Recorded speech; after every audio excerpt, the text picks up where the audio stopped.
ជំរាបសួរបងប្អូនថ្ងៃនេះខ្ញុំបង្ហាញជូនបងប្អូនពីរបៀបចូលប្រើប្រាស់ app Sesan បាទនេះគឺជា app Sesan បន្ទាប់ពីយើង download មកបានហើយយើងបើកទៅគឺយើងឃើញផ្ទាំងវាបែបនេះអញ្ចឹងអានេះក្នុងករណីដែលយើងមានគណនីរួចហើយយើងគ្រាន់តែវាលេខទូរស័ព្ទនិង password 6ខ្ទង់របស់យើងហ្នឹងគឺយើងចុចចូលប្រើបានហើយណាតែបើសិនជាក្នុងករណីយើងអ្នកថ្មីយើងអត់ទាន់មានគណនីនេះយើងត្រូវចុចចូលឈ្មោះសិនណាបាទអញ្ចឹងយើងបំពេញឈ្មោះលេខទូរស័ព្ទ password 6ខ្ទង់ហើយយើងវាយ password 6ខ្ទង់មួយសារទៀតបាទវាយ2ដងឲ្យដូចគ្នាខាងលើនេះវាយយ៉ាងម៉េចខាងក្រោមនេះវាអញ្ចឹងដែរណាបាទដើម្បីផ្ទៀងផ្ទាត់ថា password របស់យើងគឺពិតជាត្រឹមត្រូវណាកុំឲ្យយើងវាយខុសព្រោះតែកាលណាយើងវាយខុសច្រឡំ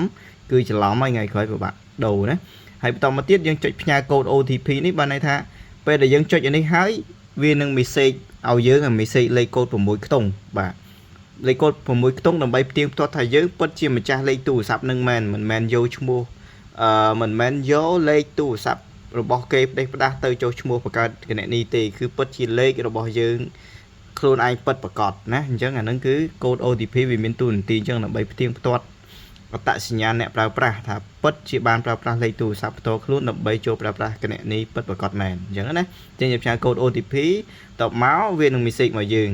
ពេលវា message មកយើងនេះបងប្អូនឃើញណាគឺវា message មកបែបនេះណាបងប្អូនឃើញដាក់ណានេះ6ខ្ទង់ is your verification code for Sesan app បាទអាហ្នឹងគឺកូដពី Sesan app ផ្ញើមកឲ្យយើងផ្ទៀងផ្ទាត់ដែរអញ្ចឹងយើងទៅវាបញ្ចូលនៅផ្ទាំងបន្ទាប់ខ្ញុំអត់ចុចទេកុំឲ្យវាផ្ញើមកខ្ញុំព្រោះអីលេខរបស់ខ្ញុំនេះមានគណនីរួចហើយណាបាទឥឡូវអានេះក្នុងករណីដែលយើងចូលឈ្មោះចំណែកអានេះគឺករណីដែលយើងអត់ទាន់ចង់ចូលឈ្មោះយើងអត់ទាន់មានគណនីហើយយើងក៏មិនទាន់មានពេលចូលឈ្មោះដែរយើងចូលមើលសិនបាននេះយើងចុចនឹងទៅយើងចូលមើលតំណែងសិនបានដោយសារអ៊ីនធឺណិត slow នេះ Wi-Fi នៅឆ្ងាយប្រហែលជា20ម៉ែត្រ30ម៉ែត្រដល់ពេលអញ្ចឹងវា slow ណាអញ្ចឹងយើងចូលមើលសិនបាននេះបងប្អូនឃើញខ្ញុំអត់ទាន់មានគណនីណាហើយដឹងធ្វើម៉េចដឹងតែយើងអត់ទាន់មានគណនីនេះយើងចុចនេះឃើញទេវាឲ្យ log in ណាអញ្ចឹងបានន័យថាយើងចូលមើលជាភ្ញៀវនៅឡើយតែយើងអត់ទាន់មានគណនីទេយើងចុចប៊ូតុងចូលមើលអញ្ចឹងយើងអាចមើលបានណាយើងអាចមើលអីបានប៉ុន្តែយើងអត់អាចធ្វើសកម្មភាពក្នុង app បានទេណាយើងមិនអាចបង្ហោះលក់បាទយើងមិនអាចចូលឆាតយើងមិនអាចចូលប្រើប្រាស់គណនីយើងមិនអាចចូលកន្ត្រកបាទយើងចូលមើលតំណែងដេញថ្លៃបានប៉ុន្តែយើងមិនអាចដេញថ្លៃបានទេណាបាទយើងមិនអាចទៅដេញថ្លៃមួយគេបានទេបាទយើងក៏មិនអាចបង្ហោះដាក់ដេញថ្លៃបានដែរព្រោះយើងចូលមើលដោយអត់មានគណនីណាយើងចូលជាភ្ញៀវគេហៅថាចូលជាភ្ញៀវចូលដោយអត់មានសម្បត្តិអញ្ញាតអញ្ចឹងណាបាទប៉ុន្តែយើងចង់ទិញតំណែងអីយើងអាចទិញបានតាមរយៈតាក់ទងទៅគេផ្ទាល់តែម្ដងណាតាក់ទងតាមលេខព្រោះយើងមិនអាចឆាតបានទេព្រោះយើងអត់ទាន់មានគណនីយើងមិនអាចឆាតបានទេណាបាទ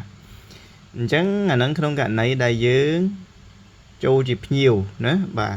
អញ្ចឹងពេលដែលយើងចង់មានសិទ្ធិពេញលេញក្នុង app យើងចុចទៅផ្ទាំង login នេះមកហើយយើងបង្កើតគណនីមកយើងចុះឈ្មោះនៅទីនេះបាទចុះឈ្មោះបង្កើតគណនីណាបាទអញ្ចឹងអានឹងពីរបៀបចូលប្រើប្រាស់បាទហើយបើភ្លេចពាក្យសម្ងាត់នេះបើសិនជាបងប្អូនមានគណនីមានអីរួចហើយតែភ្លេចពាក្យសម្ងាត់យើងអាចចុចនៅទីនេះដើម្បីធ្វើការទទួលបានគណនីយើងមកប្រើប្រាស់វិញបានណាបាទអញ្ចឹងនេះជាផ្ទាំងខាងក្រៅនៃ app របស់យើងបាទពីរបៀបចូលប្រើប្រាស់របៀបចូលឈ្មោះបាទរបៀបចូលមើលជាភ្ញៀវរបៀបដោះស្រាយពេលបាត់លេខទូរស័ព្ទហើយចងចាំលេខទូរស័ព្ទនេះបានន័យថាពេលដែលយើងវាលេខទូរស័ព្ទវា password ទៅយើងចុចគ្រីសលើហ្នឹងថ្ងៃក្រោយពេលដែលយើង log out អីហ្នឹងគឺវាចាំលេខទូរស័ព្ទរបស់យើងពេលយើងចង់ log in ថ្ងៃក្រោយទៅយើងមិនបាច់វាលេខទូរស័ព្ទទេវាចាំអូតូម៉ាទិកនៅហ្នឹងណាបាទហ្នឹងយើងចុចគ្រីសអាហ្នឹងស្អីចិត្តយើងចង់ធ្វើម៉េចក៏បានដែរណាបាទអញ្ចឹងអរគុណ